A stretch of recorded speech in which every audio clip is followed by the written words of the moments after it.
Welcome back to Have More Babies You. Today we're jumping into something that's, well, definitely on the minds of new parents.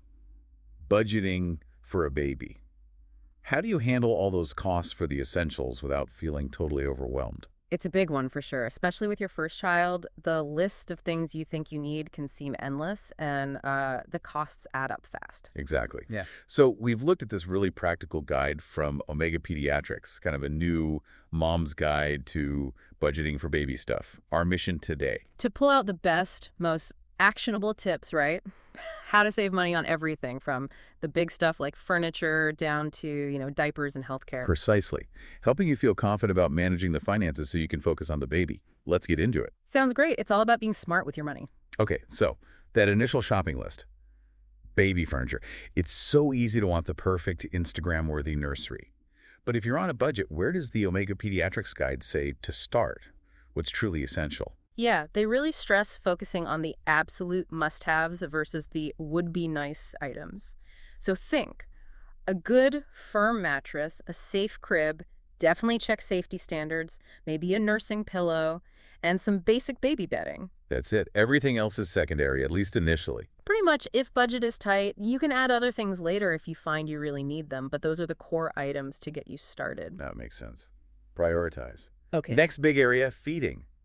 The guide mentions breastfeeding as a way to save money, plus all the health benefits. Absolutely. It highlights the protection against things like diarrhea, asthma, pneumonia, significant health advantages, and obviously less expensive than formula long-term. Right. But what about breast pumps? Sometimes you need or want one, and they can be pricey. True. But Omega Pediatrics points out several ways you might get one for less, or even free. First, ask around friends or family, maybe. Oh, interesting. What do you need to check if you borrow one? Make sure it's a closed system pump. That's crucial for hygiene. And you'd still need to buy new attachments, tubing, breast shields, bottles, which they estimate around $45. So not free, but much cheaper than a whole new pump. Okay, closed system, new attachments. Got it. What other options? Check your health insurance. Many plans actually cover the cost of a breast pump now. That's a huge potential saving. Definitely worth a phone call. For sure.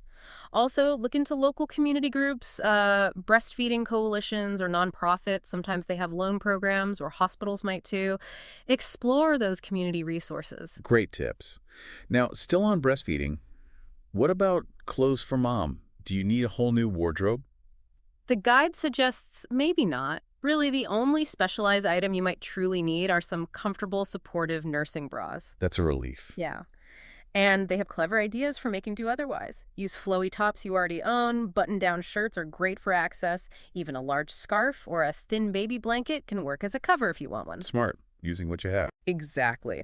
Plus, look for hand-me-downs, check thrift stores, or online places like Facebook Marketplace. Sometimes maternity wear is designed to work for nursing, too. Maximize those options before buying new. Good advice. Of course, breastfeeding isn't always the choice or possibility for everyone. The guide talks about formula feeding, too. Yes, it acknowledges it as the alternative and gives a helpful guide on how much milk babies typically drink at different ages. Like, newborns need small amounts frequently, then it changes as they get older. Knowing those amounts, like 45-90 milliliters every couple of hours for a newborn, up to maybe 180 to 230 milliliter every 4 or 5 hours by 6 months, that helps you estimate formula costs, right? Definitely helps with budgeting for formula if that's the route you choose. Okay, let's talk diapers. Another huge ongoing expense. The guide mentions disposables are common, especially first time around, but that volume is massive. It really is. They introduce cloth diapers as a cheaper, washable alternative in the long run. Saves waste, too. But there are other costs with cloth, right? Yeah, you need to factor in things like special oils or creams, powders, wipes, and of course the extra laundry water, electricity, detergent. So it's a trade-off. Good point. Okay, baby clothes. So tiny, so cute, so easy to buy too many. Huh? Yes. The guide warns about that because they grow incredibly fast. You might get only a few weeks out of newborn sizes. So how do you handle special occasion outfits without breaking the bank? Secondhand is your friend here. Consignment shops, thrift stores, online marketplaces, eBay, Poshmark, Facebook Marketplace. You can find adorable, barely worn outfits for a fraction of the price.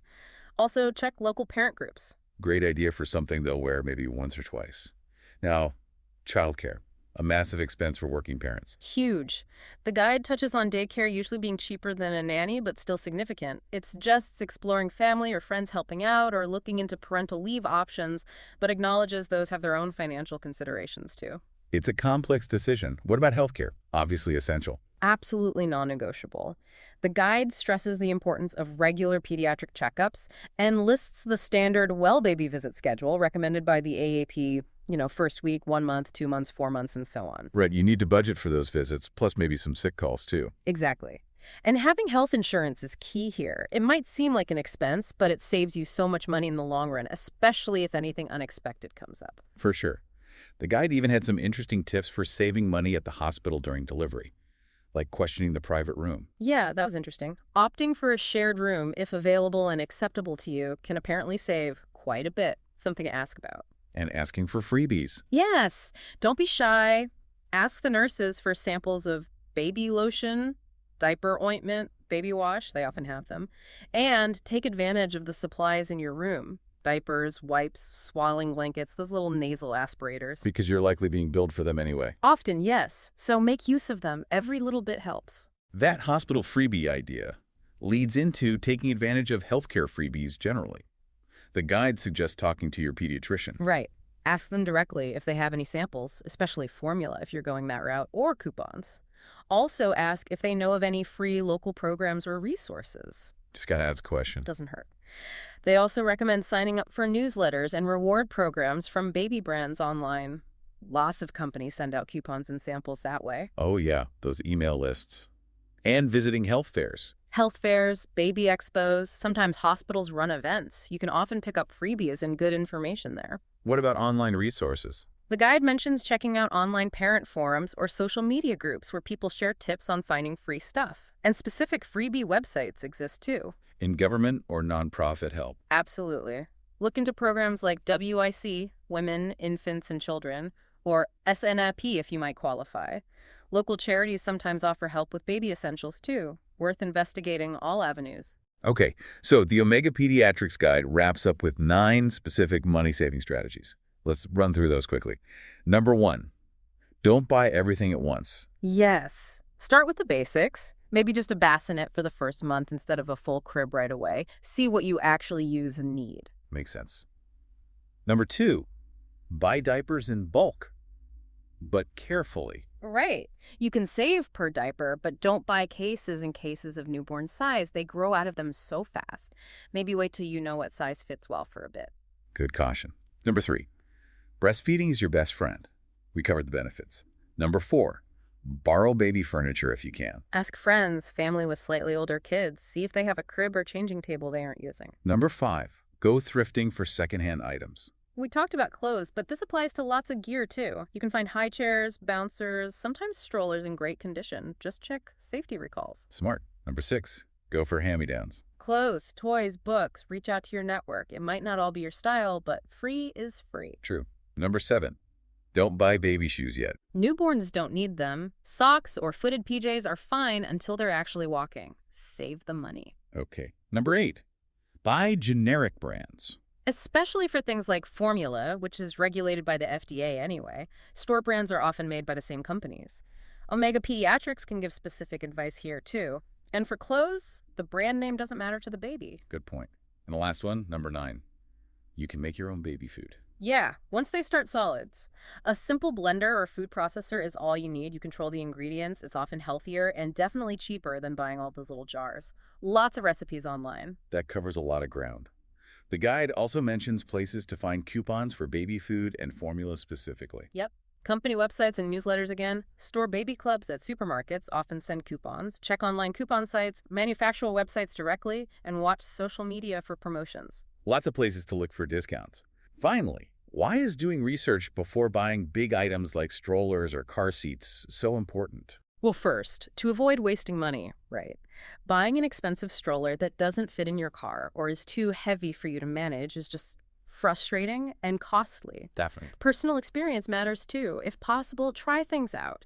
Push the stroller, see how the car seat installs, talk to friends about what they loved or regretted Get buying. real-world feedback. Exactly. And research safety ratings, check for recalls, read reviews about comfort for the baby. Ensure it actually fits your lifestyle. City living needs a different stroller than suburban life. That makes total sense. Do your homework before you spend the big bucks.